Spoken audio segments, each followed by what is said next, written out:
Hello. I just wanted to make a video for everyone. For this particular example, it's example number 8 in our 5.4 section. So let me write that down. This is example number 8, and this is going to be in section 5.4.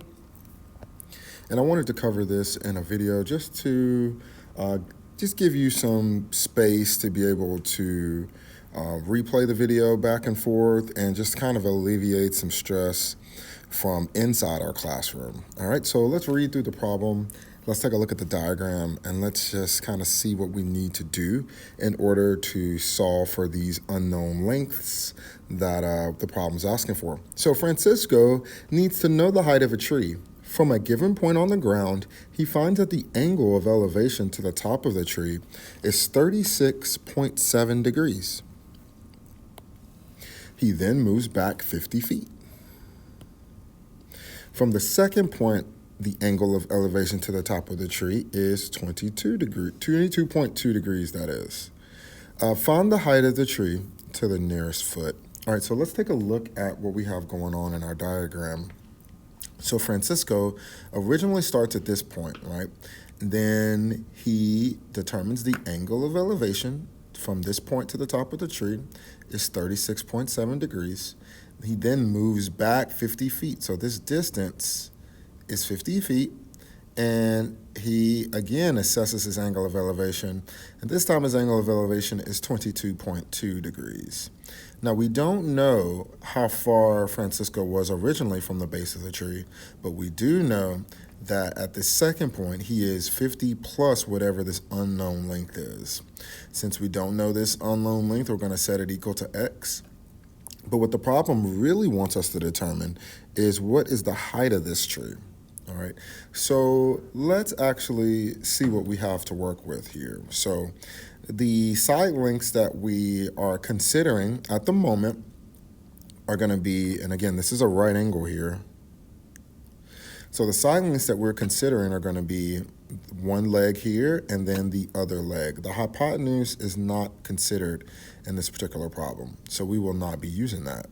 So the trigonometric function that relies on the legs of a right triangle is going to be tangent. And we know that tangent is equivalent to opposite over adjacent, or you can express tangent as y over x.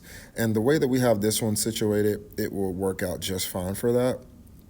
We will still get the same values. So if we were to substitute this in for, let's call this triangle number 1, and then here we have triangle number 2.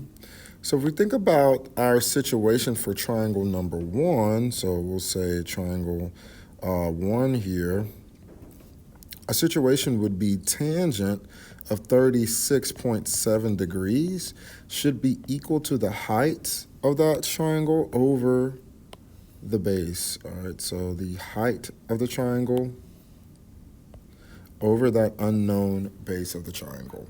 All right, and again, what we're trying to find is height, so we'll see how we can arrange this formula in a bit. So our second triangle, the way that this is set up, we have the tangent. Again, we're using opposite over adjacent here. The way this one would set up is be tangent of 22.2 degrees. This one would still be equal to the height, but the base is different. This time we have that unknown length, plus Francisco moved back 50 feet. Now, what's consistent between both of them are going to be this sort of h parameter here. All right, the height, regardless of whether Francisco stays, the height of that the height of that tree is going to still be the same. So if we can set the heights equal to each other, then we can solve for x and ultimately find the height of that tree, right? So if we go ahead and rearrange our equations and solve for height, so we'll say the height of the first is going to be equal to x multiplied by tangent of 36.7 degrees. And the height of the second, which these heights are the same, but the height of the second is going to be equal to x plus 50 times tangent of 22.2 degrees. All right. So now at this point, since we know that these heights are equal because they correspond to the same height of the tree here, we can set these two equations equal to one another because height 1 and height 2 are the same. So again, since height of the first scenario is the same as height of the second, we're able to substitute these things in directly so that we get x times tangent of 36.7 degrees is equal to x plus 50 times tangent of 22.2 degrees. Now at this point, what we're going to want to do is distribute that tangent of 22 degrees through both of those terms on your right-hand side, and we end up with x times tangent of 36.7 degrees is equal to x times tangent of 22.2 degrees plus 50 times tangent of 22.2 degrees. Okay? Now, at this point, we have two x values, all right, and we need to get them on the same side and factor that x out so that we're able to isolate what our x is, all right? So we're coming over here. I'm going to subtract x times tangent of 22.2 from both sides. All right, and what I end up with would be x times tangent of 36.7 degrees minus x times tangent of 22.2 degrees is equal to 50 times tangent of 22.2 degrees. Now I'm going to factor out an x from both of these terms on the left-hand side. So I should end up with tangent of 36.7 degrees minus tangent of 22.2 degrees. And this is still going to be equal to the 50 tangent of 22.2 degrees on the right-hand side. Now, at this point, we're able to divide both sides by this sort of tangent of 36.7 minus tangent of 22.2.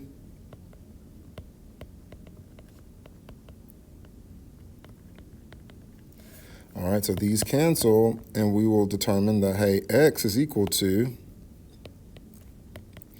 50 tangent of 22.2 all over tangent of 36.7 minus tangent of 22.2.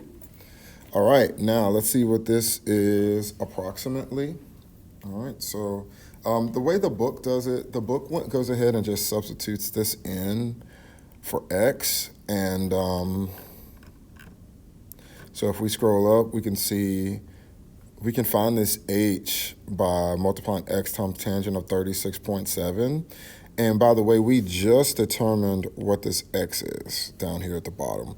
So we'll do something similar to what the book does. Again, we're going to utilize what we have going on here and apply it to what our situation is there, because this is x. So what we end up with is that h is equal to all of that stuff there, 50 tangent of 22.2 over tangent of 36.7 minus tangent of 22.2. This is x, by the way.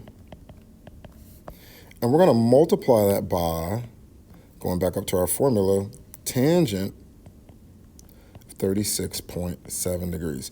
Now again, let's talk about why it looks like this one more time before we complete our calculation.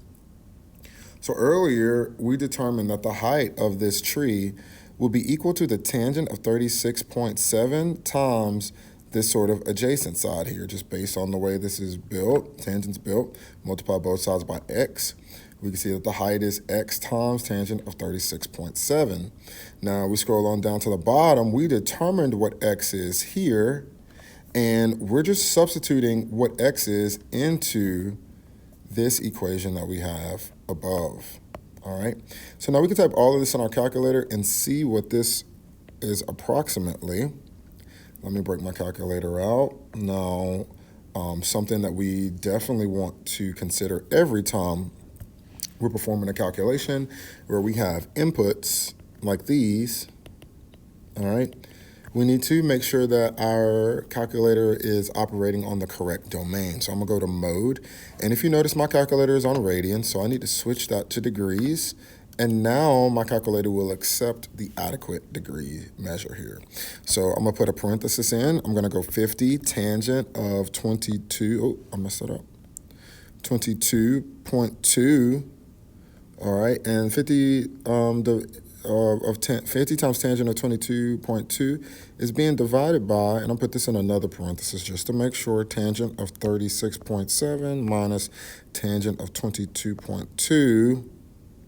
All right, so I have the, so I have that sort of, hold up, did I mess something up really quickly?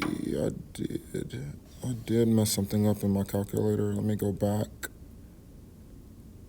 And can I, okay, I see what I did wrong. Here I need to put another parenthesis. Minus tangent of 22.2. All right, so I'm gonna put an additional. So I have the denominator, all right, encapsulated. Then I have this entire quantity is encapsulated by parenthesis now, okay? So again, that's the denominator. All right, I think I need one more. All right, so I have one more. Then we'll multiply that by tangent of 36.7. And let's see what we get approximately. This is approximately 45.092. And this corresponds to the height of the tree. All right, I think this is in feet. Was it in feet? Yes, it was in feet. So the way the book says it, their final answer is going to be about 45 feet is the height of the tree.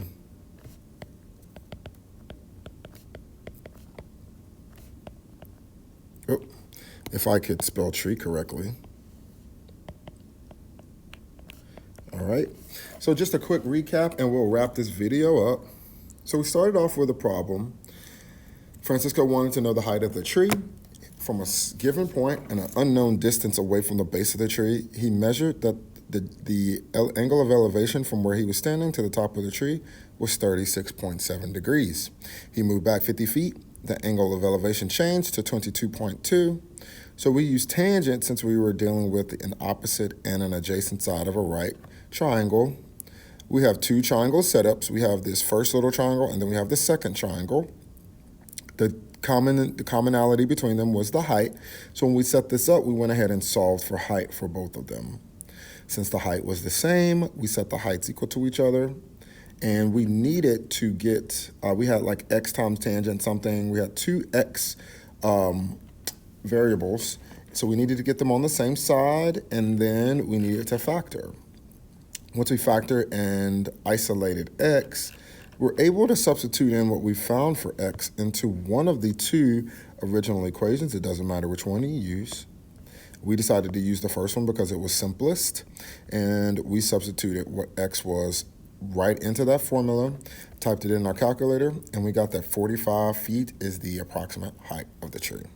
I hope this helps. Again, this is example number 8 in section 5.4. And let me know if you have any questions. Peace.